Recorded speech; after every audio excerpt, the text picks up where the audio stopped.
everybody, Nathan Baird from the Journal and Courier with our over and back video recap of Purdue's 66-61 victory over NC State here at Mackey Arena. That's Purdue's sixth straight win in the ACC Big Ten Challenge, by far the longest active streak for a team from either conference. And it was an impressive win and an important win, I thought, for Purdue.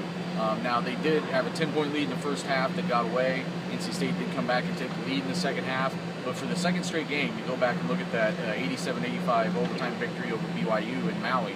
Second straight game where Purdue is up against it, has to make big plays in the final minutes in order to either extend a game or win a game against a really quality opponent, and they got it done. These are both teams that could be in the mix for the NCAA tournament at the end of the year, and Purdue's got two of those wins now on its resume.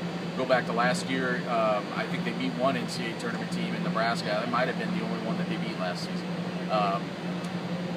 Keys to this game, things that really stood out to me were just, Matt Painter talked about how he wanted to put skill around A.J. Hammonds and how he wanted to find players who could bring into this program who would make those fundamental basic plays, and I thought you saw that tonight. This wasn't a perfect game by any means. I thought Purdue could have rebounded better, especially in the second half.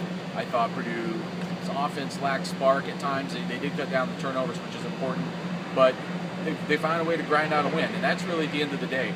This isn't what you call necessarily a signature win, but it's helping kind of determine this team's identity.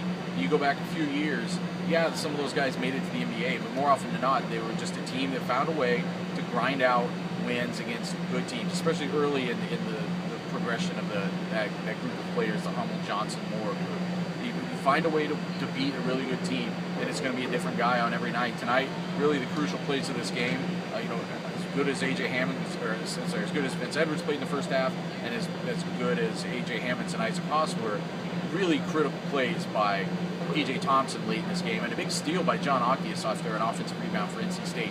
Just those little moments make the difference in these games. They were plays that Purdue wasn't making last year, and right now they've turned it 180 degrees, and those are the kind of plays they are making, and that's why they're 6-1 coming out of Maui and coming out of this game. And I think they're really eager to, not that they're overlooking anybody, but I think they're eager to see what this season's going to be like and what's going to happen when they get into Big Ten play and start playing really good teams on a consistent basis.